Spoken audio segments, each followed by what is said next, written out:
Hello नमस्कार। तो कैसे हो आप सभी? स्वागत है आप सबका आपके अपने YouTube channel Hind study group में। तो आज एक मॉक टेस्ट लेके हाजिर हैं हम आपके सामने, जो कि आपका रहेगा इंडियन जीके और इंग्लिश ग्रामर का। तो इंडियन जीके और इंग्लिश ग्रामर का मिक्स मॉक टेस्ट है। तो ये जो मॉक टेस्ट है ये आपके सारे अपकमिंग एग्जाम, चाहे पटवारी का हो, फॉरेस्ट गार्ड का हो, या फिर पुलिस का हो, एसएससी जीडी का हो, उन सब के लिए ये जो मॉक टेस्ट है ये मोस्ट इंपॉर्टेंट जो वो रहने वाले हैं। तो हर रोज़ वीडियो जो शाम को 7:30 बजे अपलोड होती है, तो अपने टाइम से वीडियो को वॉच आउट कर लेना है। और आप हमारे टेलीग्राम चैनल से भी जुड़ सकते हैं, जिसका लिंक जो डिस्क्रिप्शन बॉक्स में दे रखा है। तो बाकी आपके जितने भी एग्ज़ाम है, चाहे वो फॉरेस्ट गार्ड और पटवारी का, उसका भी जो मतलब जल्दी आपका जो एग्ज़ाम अपकमिंग है, जो पटवारी का, वो भी शायद अक्टूबर तो नहीं, पर आपका फरवरी या मार्च तक उसकी जो नोटिफिकेशन एडवर्टाइजमेंट वो आ सकती है। तो चलिए स्टार्ट करते हैं आज का फर्स्ट क्वेश्चन। तो आज का फर्स्ट क्वेश्चन आपका कि भारत का सबसे बड़ा शहर कौन सा है? तो भारत का सबसे बड़ा शहर कौन सा है? मुंबई है, दिल्ली है, मद्रास है, या फिर कोलकाता है? तो जो भारत का सबसे बड़ा शहर है वो है मुंबई। तो मुंबई जो है ये भारत का सबसे बड़ा शहर है। चलते हैं नेक्स्ट क्वेश्चन की ओर। नेक्स्ट क्वेश्चन आपका कि भारत का सबसे बड़ा राज्य कौन सा है? तो उत्तर प्रदेश है, बिहार है, मध्य प्रदेश है, या फिर राजस्थान? तो ये क्षेत्रफल की दृष्टि से है, ठीक है। क्षेत्रफल की दृष्टि से भारत का सबसे बड़ा राज्य जो वो कौन सा है? तो ये है आपका राजस्थान। राजस्थान जो आपका क्षेत्रफल की दृष्टि से भारत का जो वो सबसे बड़ा राज्य है। चलते हैं नेक्स्ट क्वेश्चन की ओर। नेक्स्ट क्वेश्चन कि भारत की सबसे लंबी नदी कौन सी है? तो भारत की सबसे लंबी नदी कौन सी है? ये कोसी है, यमुना है, ब्रह्मपुत्र है, या फिर गंगा है? तो भारत की जो सबसे लंबी नदी है वो गंगा नदी है। तो गंगा नदी जो है भारत की सबसे लंबी नदी है। चलते हैं नेक्स्ट क्वेश्चन की ओर। नेक्स्ट क्वेश्चन है कि भारत का सबसे लंबा बांध, भारत का सबसे लंबा बांध जो वो कौन सा है? तो यहाँ पे पीछे एक बात और बतानी है आपको कि भारत की जो सबसे लंबी नदी है वो गंगा है, और जो सबसे चौड़ी नदी है, ठीक है, सबसे लंबी नदी जो है वो गंगा है, और सबसे चौड़ी नदी जो है वो है आपकी ब्रह्मपुत्र। तो ब्रह्मपुत्र जो है भारत की सबसे चौड़ी नदी है, और सबसे लंबी नदी कौन सी है? आपकी गंगा। तो चलते हैं नेक्स्ट क्वेश्चन की ओर। नेक्स्ट क्वेश्चन आपका कि भारत का सबसे लंबा बांध कौन सा है? तो भारत का सबसे लंबा बांध जो है वो भाखड़ा बांध है, हीराकुंड बांध है, टिहरी बांध है, या नागार्जुन सागर बांध है? तो भारत का जो सबसे लंबा बांध है वो है आपका हीराकुंड बांध। हीराकुंड बांध ये भारत का सबसे लंबा बांध है। तो हीराकुंड बांध इसका राइट आंसर हो जाएगा। चलते हैं नेक्स्ट क्वेश्चन की ओर। नेक्स्ट क्वेश्चन है कि भारत की सबसे लंबी सुरंग कौन सी है? तो भारत की सबसे लंबी सुरंग जो है वो जवाहर सुरंग है, चेनानी नेशारी सुरंग है, कामशेर सुरंग है, या फिर अटल सुरंग? तो जो चेनानी नेशारी सुरंग है आपकी, चेनानी नेशारी, ये जो वो भारत की सबसे लंबी सुरंग है। चेनानी नेशारी सुरंग भारत की सबसे लंबी सुरंग है ये। चलते हैं नेक्स्ट क्वेश्चन की ओर। नेक्स्ट क्वेश्चन है कि एशियाई खेलों में स्वर्ण पदक प्राप्त करने वाली पहली भारतीय महिला कौन थी? तो स्वर्ण मेडल, गोल्ड मेडल, स्वर्ण पदक, गोल्ड मेडल जो जीतने वाली एशियाई खेलों में प्रथम भारतीय महिला कौन थी? कमलजीत संधू थी, सुचेता कृपलानी थी, विजेंद्री पाल थी, या साइना नेहवाल थी? तो जो आपके कमलजीत संधू, ठीक है, कमलजीत संधू, जो कमलजीत संधू थी ये एशियाई खेलों में स्वर्ण पदक प्राप्त करने वाली पहली महिला थी। चलते हैं नेक्स्ट क्वेश्चन की ओर। नेक्स्ट क्वेश्चन है कि भारत के प्रथम महिला आईपीएस कौन थी? तो भारत की प्रथम महिला आईपीएस कौन बनी, मतलब भारत की प्रथम महिला आईपीएस जो वो कौन बनी थी? तो ये सरोजनी नायडू बनी थी, या बिमला देवी बनी थी, मदर टेरेसा, या फिर किरण बेदी? तो जो आपकी किरण बेदी है, किरण बेदी, ये भारत की प्रथम महिला आईपीएस जो वो बनी थी। अपने कमेंट सेक्शन में कमेंट करके बताना कि जो ये सरोजनी नायडू है ये क्या थी, मतलब प्रथम थी ये भी हमारे भारत की, तो क्या थी प्रथम? सरोजनी नायडू। ये अपने कमेंट सेक्शन में कमेंट करके बताना है। तो किरण बेदी जो ये आपकी भारत की प्रथम महिला आईपीएस अधिकारी थी, महिला आईपीएस अधिकारी। चलते हैं नेक्स्ट क्वेश्चन की ओर। तो नेक्स्ट क्वेश्चन है कि स्वतंत्र भारत के प्रथम गवर्नर जनरल कौन थे? तो स्वतंत्र भारत के प्रथम गवर्नर जनरल, तो ये लॉर्ड माउंटबेटन थे, लॉर्ड लेंटन थे, लॉर्ड डफरिन थे, या लॉर्ड कैनिंग थे? तो लॉर्ड माउंटबेटन, जो लॉर्ड माउंटबेटन थे, ये आपके स्वतंत्र भारत के प्रथम गवर्नर जनरल थे, लॉर्ड माउंटबेटन। चलते हैं नेक्स्ट क्वेश्चन की ओर। नेक्स्ट क्वेश्चन है कि स्वतंत्र भारत के अंतिम गवर्नर जनरल कौन थे? अंतिम गवर्नर जनरल, तो ये लॉर्ड माउंटबेटन थे, लॉर्ड लेंटन थे, सी गोपालाचारी, इनमें से कोई नहीं। तो जो स्वतंत्र भारत, ठीक है, जो स्वतंत्र भारत है इसके जो प्रथम गवर्नर जनरल थे, ठीक है, स्वतंत्र भारत के फर्स्ट गवर्नर जनरल वो थे आपके लॉर्ड माउंटबेटन। ये स्वतंत्र भारत के प्रथम गवर्नर जनरल थे। और जो स्वतंत्र भारत के जो अंतिम गवर्नर जनरल थे वो थे आपके सी राजा गोपालाचारी, ठीक है, सी राजा गोपालाचारी, ये आपके स्वतंत्र भारत के अंतिम गवर्नर जनरल थे। तो ये दोनों कंसेप्ट आपने याद रखने की, ऐसे नहीं पूछा कि प्रथम गवर्नर जनरल नहीं पूछा गया, इसमें पूछा गया स्वतंत्र भारत की आज़ादी के बाद से कि भारत के प्रथम गवर्नर जनरल कौन थे? Lord Mountbatten. और लास्ट में कौन थे आपके अंतिम गवर्नर जनरल? तो वो सी राजगोपालाचारी थे।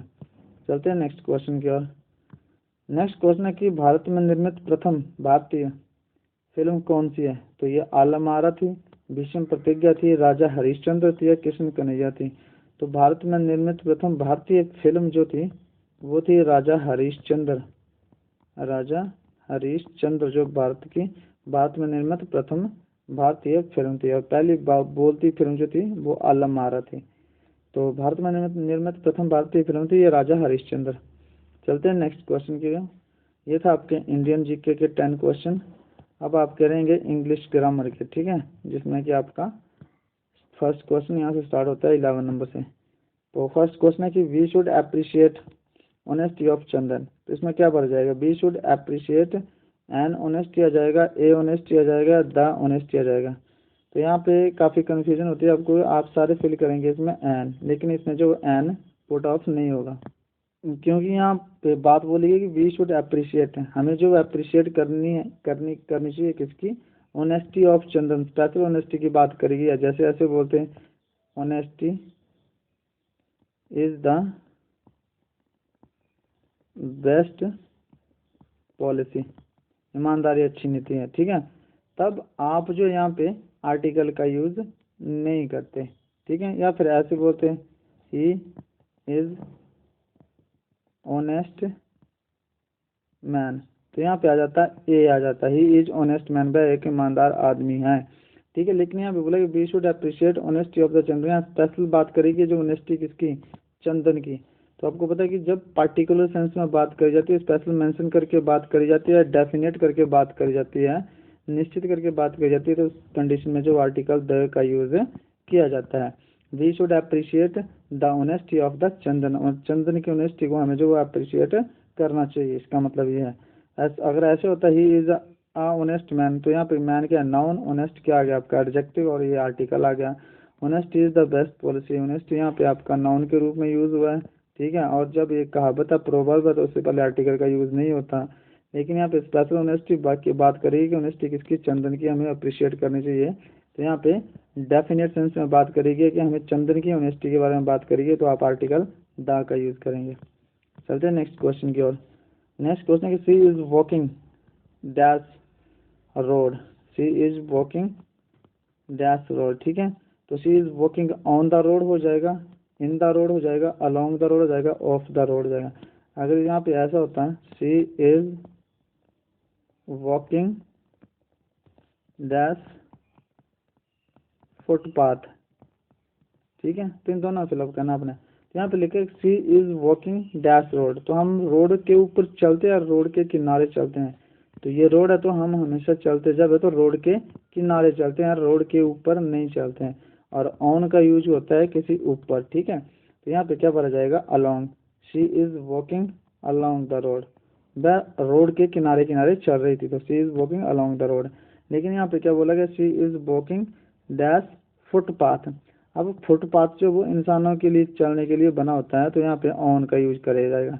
सी is walking on the footpath, क्योंकि फुटपाथ जो वो साइड में बनी होती सड़क होती है और वो सिर्फ इंसानों के चलने के लिए बनी होती हैं, तो आप उस कंडीशन में ऑन का यूज करेंगे। लेकिन अगर जब बात बगल में आ जाएगी, क्योंकि आप रोड पे तो गाड़ियाँ चलती हैं हमेशा, वहाँ पे रोड पे आप सीधा नहीं चल सकते, तो इस कंडीशन में आप रोड के साइड साइड में चलते हो, तो इस कंडीशन के लिए आप यूज़ करेंगे she is walking along the road. और अगर फुटपाथ दिया रहेगा तो she is walking on the footpath, की वह फुटपाथ पे चल रही है तो ऑन का यूज़ करेंगे। चलते हैं नेक्स्ट क्वेश्चन की ओर। नेक्स्ट क्वेश्चन की राजेश इज सफ़र, सफ़र होता है ग्रसित वाला, SUFFER, ठीक है। तो Rajesh is suffer because asthma, तो बिकॉज आ जाए, ठीक है, कि अस्थमा के कारण वो ग्रसित हैं, तो के कारण बिकॉज, तो बिकॉज के साथ आप हमेशा ऑफ जो है वो प्रपोजिशन फिलअप करेंगे। Rajesh is suffer because of asthma. चलते हैं नेक्स्ट क्वेश्चन की ओर। नेक्स्ट क्वेश्चन है कि the thieves broke dash his house last night, तो द थीव्स ब्रोक ऑफ हो जाएगा, ब्रोक टू, ब्रोक ऑन या ब्रोक इनटू, तो ब्रोक इनटू होता है सेंध लगाना, ठीक है, सेंध लगाना। तो thieves broke into his house last night, मतलब लास्ट नाइट जो उसके घर में जो चोरों ने वो चोरी की है, ठीक है, तो थीव्स ब्रोक इनटू आ जाएगा इसमें। चलते हैं नेक्स्ट क्वेश्चन की ओर। नेक्स्ट क्वेश्चन की distribute the mangoes between him and me, and आ जाएगा यहाँ पे। बाकी यहाँ पे आपको यह एक बात याद रखने की है, जब एंड से कोई पेयर जोड़ते हो आप, तो जैसे यहाँ हिम है तो आगे भी यहाँ पे आपका ऑब्जेक्टिव केस है, तो यहाँ भी ऑब्जेक्टिव केस आएगा। ही का ऑब्जेक्टिव केस आपका हिम और आई का ऑब्जेक्टिव केस मी। तो एंड से कोई पेयर जोड़ेंगे तो उसके जो अगर ऑब्जेक्टिव दोनों तरफ सेम रहेगा, अगर ऑब्जेक्टिव है इस तरफ तो इस तरफ भी ऑब्जेक्टिव, इस तरफ सब्जेक्टिव है तो इस तरफ भी सब्जेक्टिव ही रहेगा। ये बात अपना ध्यान रखनी है। तो distribute the mangoes between him and मी, और अगर बिटवीन आ जाए, एक कंसेप्ट है मोस्ट इम्पोर्टेंट, अगर बिटवीन आ जाए, जैसे यहाँ पे लिखा है यहाँ पे कि distribute the mangoes between him and मी, अगर बिटवीन आ जाए तो आगे जो कोई फिलिंग द ब्लैंक्स आ जाए तो एंड से उसका पेयर बनेगा, और फ्रॉम आ जाए तो उसका पेयर बनेगा टू से, ठीक है। ये थोड़ा सा ध्यान रखना, यहाँ पे बिटवीन है तो आप एंड फिलअप करेंगे। चलते हैं नेक्स्ट क्वेश्चन की ओर। नेक्स्ट क्वेश्चन है कि he died over drinking, he died the मर गया किसके कारण, ओवर ड्रिंकिंग के कारण उसकी डेथ हो गई। अच्छा, जहाँ पे अगर बीमारी का नाम दिया रहा होगा, ठीक है, जैसे ही डाइड कैंसर, तो कैंसर क्या है, एक बीमारी का नाम है, तब आप सिंपल फिलअप करोगे of, he died of cancer. यहाँ पे बीमारी का नाम दे रखा आपको कैंसर, तो आप ऑफ का यूज़ करेंगे। लेकिन यहाँ क्या बोल रहा है, ओवर ड्रिंकिंग कोई बीमारी नहीं है, और जहाँ बीमारी का नाम ना, बीमारी का पता ना हो कि क्या, मतलब उसका नाम ना हो, तो उस कंडीशन में आप यूज़ करेंगे फ्रॉम का यूज़, ठीक है। अगर बीमारी का नाम ना दे रखा हो, अब ओवर ड्रिंकिंग जो वो बीमारी नहीं है, या आपने ओवर ड्रिंकिंग करी उसकी वजह से आपकी जो वो डेथ हो गई, तो आप उस कंडीशन में यूज़ करेंगे from, he died from over drinking. लेकिन अगर बीमारी का नाम दे रखा हो, कैंसर, फीवर, एड्स, HIV कुछ भी दे रखा हो, तो उस कंडीशन में आप ऑफ का यूज करेंगे, ठीक है। He died of cancer, he died of fever. लेकिन यहाँ पे नाम नहीं दे रखा बीमारी का, ओवर ड्रिंकिंग का है, ओवर ड्रिंक को बीमारी नहीं, तो आप फ्रॉम का यूज करेंगे। चलते हैं नेक्स्ट क्वेश्चन की ओर। नेक्स्ट क्वेश्चन है कि Anil fail dash the tree, तो यहाँ पे आपको जो है फेल इन हो जाएगा, फेल टू हो जाएगा, फेल ऑफ या फेल ऑफ, दो ऑफ है, एक ये ऑफ है और एक ये ऑफ है। ये ऑफ जो है सिंपल वाला, ये आपका रिलेशन इस्टेब्लिश करता है, ठीक है, रिलेशन को बताता है, किसी के साथ रिलेशन इस्टेब्लिश करना तो आप ये ऑफ यूज़ करेंगे। और ये ऑफ जो आपका जो यूज़ किया जाता है सेपरेशन के लिए, अलगाव के लिए, ठीक है, अलगाव के लिए, अलग होना हो तो। अब यहाँ पे क्या बोला गया, अनिल फेल ऑफ आ जाएगा, अनिल जो वो पेड़ से, मतलब उसका संबंध नहीं बताया जा रहा है कि पेड़ से वो गिर गया, तो Anil fell off the tree, तो यहाँ पे फेल ऑफ आ जाएगा और डबल एफ वाला। चलते हैं नेक्स्ट क्वेश्चन की ओर। नेक्स्ट क्वेश्चन है कि नेहा एंटर्ड एन आर्गूमेंट, तो यहाँ पे क्या आ जाएगा, इन आ जाएगा, ऑफ आ जाएगा, ऑन आ जाएगा, या ऑन इनटू आ जाएगा। तो Neha entered into an argument, जब किसी बहस में प्रवेश करना है, किसी समझौते में या किसी एग्रीमेंट में, तो आप एंटर्ड के साथ किसका यूज करते हैं, इनटू का, ठीक है। लेकिन अगर आप रूम में प्रवेश कर रहे हो, ठीक है, जैसे मैं यहाँ पे लिखता हूँ अनिल एंटर्ड डैश रूम, तो यहाँ पे नो प्रपोजिशन आएगी, ये simple Anil entered dash room, Anil ने रूम में प्रवेश किया। लेकिन अगर किसी आर्गूमेंट में प्रवेश करना, किसी बहस में या किसी एग्रीमेंट में या कोई समझौता हो, उसमें आपने एंटर किया हो, उसमें शामिल हुए हो, तो आप एंटर इनटू का यूज़ करेंगे। तो यहाँ पे Neha enter into an argument. तो चलते हैं नेक्स्ट क्वेश्चन की ओर। नेक्स्ट क्वेश्चन आप कहेंगे Rajesh was dressed dash with blue colour with white colour, ठीक है। तो Rajesh was dressed dash white colour, नहीं डैश वाइट कलर।